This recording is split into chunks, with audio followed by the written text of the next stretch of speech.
Okay, so now I'm going to talk about integration by partial fractions. And partial fractions is kind of a nifty trick, but I think I'm going to, well, I'll get into it as I go along.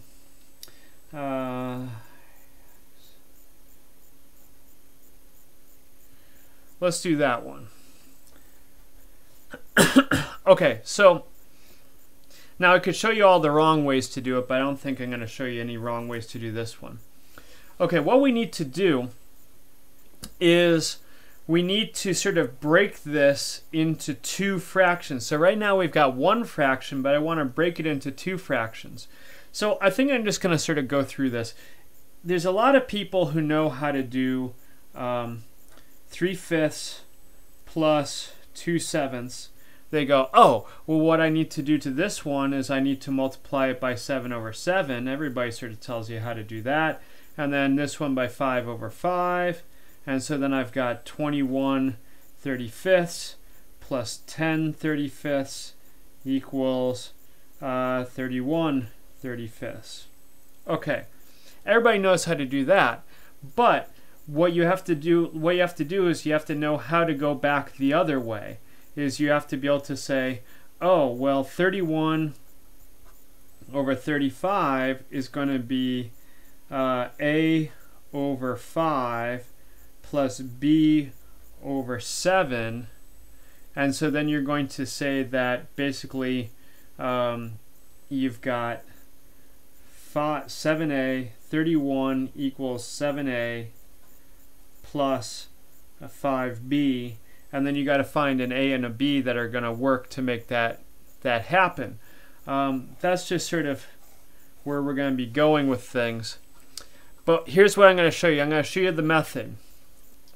We're going to say that 1 over x squared plus 3x plus 2, we're going to write that as 1 over x plus 2 times x plus 1. And then we're going to say that's going to be equal to a over x plus 2 plus b over x plus 1. Just hang with me and it'll all become clear by the end of the video, maybe. Okay, so now it's going to look like we're going to go around in circles here, because we're going to say that we're going to multiply that one, a over x plus 2, we're going to multiply that one by x plus 1 over x plus 1, and then we're going to have this one,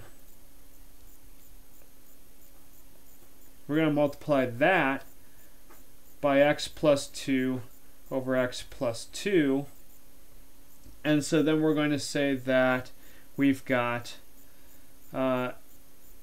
ax plus a plus bx plus 2b over, and then x plus 1 times x plus 2, that's going to be x squared plus 3x plus 3. And we set that all equal to our original fraction, 1 over x squared plus 3x plus 3. Well, those cancel out. That's kind of a nice thing. And I'm going to rewrite this differently. I'm going to rewrite this differently. I'm going to rewrite it as x times a plus b plus parentheses a plus 2b equals x times 0 plus 1. Okay, this side I took an ax and a bx, so I had ax plus bx, which is the same as a plus b all times x, and then I took my a and my 2b and I just put them in parentheses. Why? Just because. Now over on this side I've just got a 1, so there's my 1 there, but then I've got a hidden 0x in here, so I've got 0x right there. Well, now I need these things to be equal. So if I combine like terms, I've got to have two equations. I've got to have a plus b equals 0, a plus bx equals 0x, therefore a plus b has to equal 0, and then I've got to have a plus 2b is equal to 1. So from this one I have a equals minus b, and then here I've got minus b plus 2b equals 1. So here I've got b equals 1, and that means that a equals negative 1. So I've got, going all the way back up to here, I'm going to have that 1 over x squared plus 3x plus 2 can be written as negative 1 over x plus 2 plus 1 over x plus 1. And now I want to integrate both of those. So I'm going to break this into two integrals. I'm going to say, let's look at this one, the integral of negative 1 over x plus 2 dx. Let's just look at that one in isolation. Well, if I'm doing integration by substitution, I'm a little bit nervous about this x plus 2 on the bottom, so I should go through and show you how to do this. I say u equals x plus 2, and then I say du equals dx. Oh gosh, well this is a pretty easy substitution. So I've got negative 1, taking that out front, 1 over u du. Well, that's just negative 1 ln u, which is going to be negative 1 ln x plus 2. So I bet you anything, and I'd be right,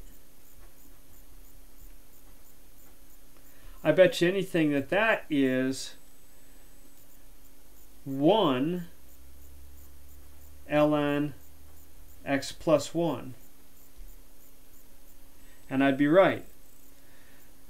So I can say that the integral of 1 over x squared plus 3x plus 2 dx is equal to, I'm going to write it this way, ln of x plus 1 minus ln of x plus 2 plus c.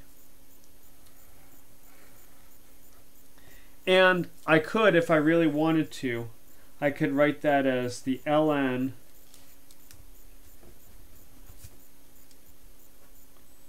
of x plus 1 over x plus 2 plus c, if you know your log rules. Okay, so there is an integration by partial fractions, and that's just sort of my introductory, and then if you want to see some other ones, then watch the next video in the sequence.